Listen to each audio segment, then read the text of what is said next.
There's a meme I remember going around a while ago that said, "This year I want to be more like Jesus. Hang out with sinners, upset religious people, choose unpopular friends, and take naps in boats." And while I endorse all of these things, it's the last one that stands out this morning. Take naps in boats. Because that's precisely what Jesus is doing in our gospel passage from Mark. And although I'd rather not take a nap on a boat during a raging storm, I love the fact that while everything's swirling and the disciples are freaking out, Jesus is zonked out on a cushion in the stern, taking a snooze after another full day of teaching about the kingdom of heaven in the hot sun. But still, this squall that kicked up on the Sea of Galilee must have been a real doozy, both intense and truly terrifying. Jesus' companions were experienced fishermen. They weren't accountants. They were used to being on the water in all sorts of conditions. Not that there's anything wrong with accountants, by the way. But they grew up on the sea. They made their living on the sea. And so if even these men were convinced that they were about to be lost at sea, that storm must have really been something. Which is why they rouse Jesus from his slumber, incredulous that he's sleeping through the howling wind and crashing waves and driving rain. They shake him and desperately demand to know, "Do you not care that we are perishing?" I mean, he's the one that got them into this mess in the first place.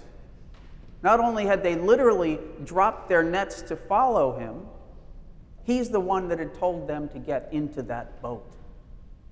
It was at Jesus' urging that the disciples were crossing the Sea of Galilee so that they can continue to spread his message of love, that good news of God's love.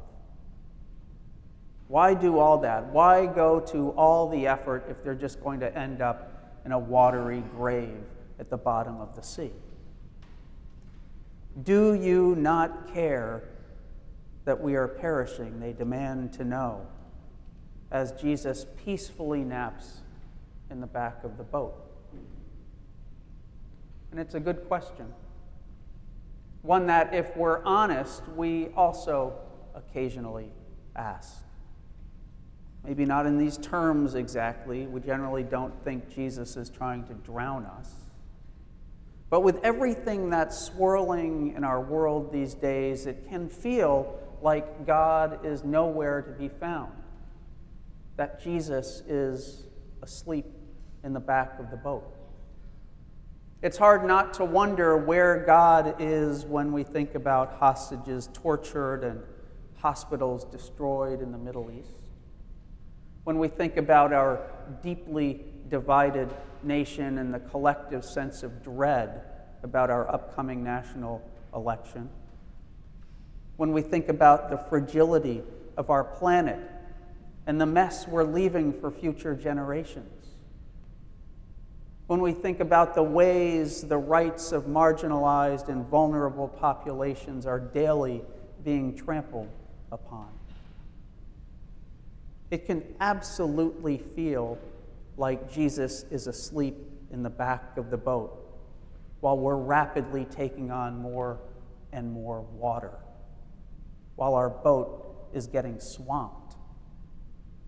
Despite the urgency of our attempts to wake him up, Jesus doesn't appear to want to get involved.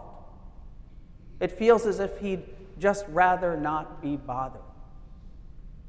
Do you not care that we are perishing? And it's not just world events. This question can be deeply personal. When we're going through a crisis, a relationship in tatters, an unsettling medical diagnosis, trouble at work, a life that seems to lack meaning. Whatever it is, it feels like Jesus is asleep in the back of the boat. And we can't help but feel abandoned, lost at sea, like our faith is not quite the bedrock we've been led to believe. That at the precise moment when we need Jesus the most, he is apparently unavailable.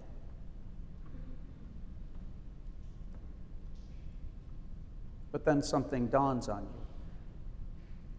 You realize that Jesus actually is in the boat with you.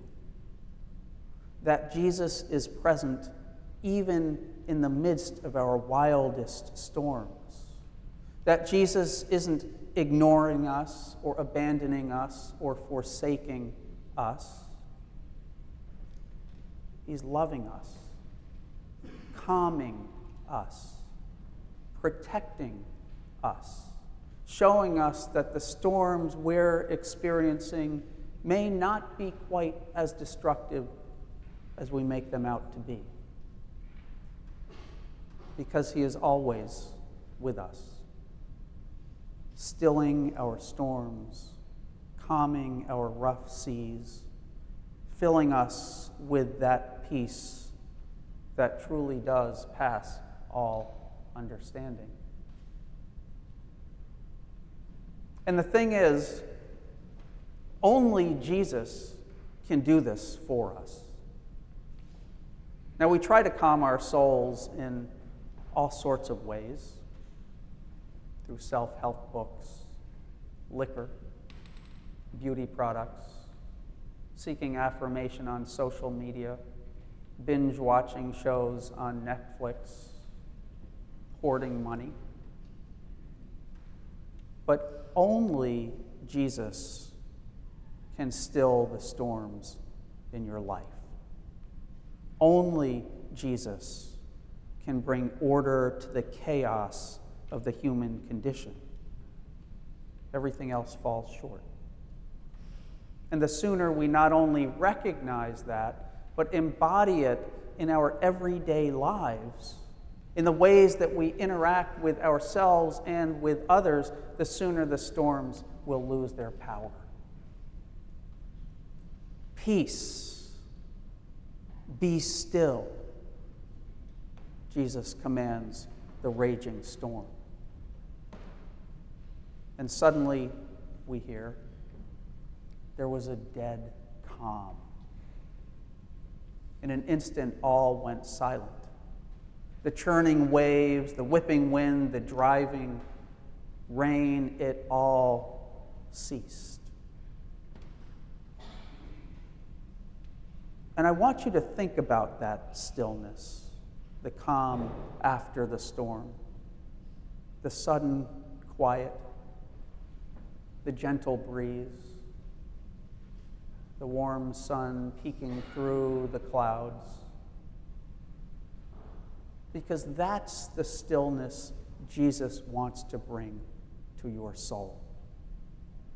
That's the peace Jesus wants you to experience. A calmness rooted in trusting that Jesus is always with you.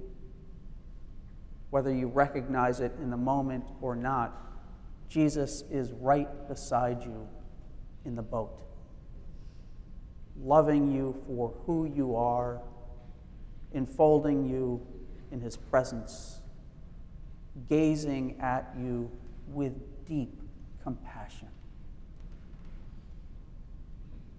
And when we recognize that, when we feel his presence at the very depths of our souls, those heavy burdens of fear and anxiety and hopelessness that we carry around with us like heavy chains are lifted.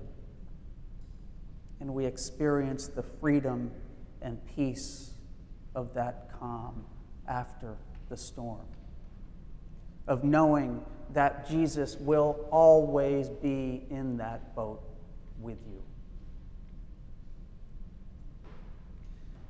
I don't know about you, but I find that these stories of Jesus on the water, stilling the storm, walking on water, getting into boats, calling a bunch of fishermen, these stories just hit differently when you're at a place called Bethesda-by-the-Sea.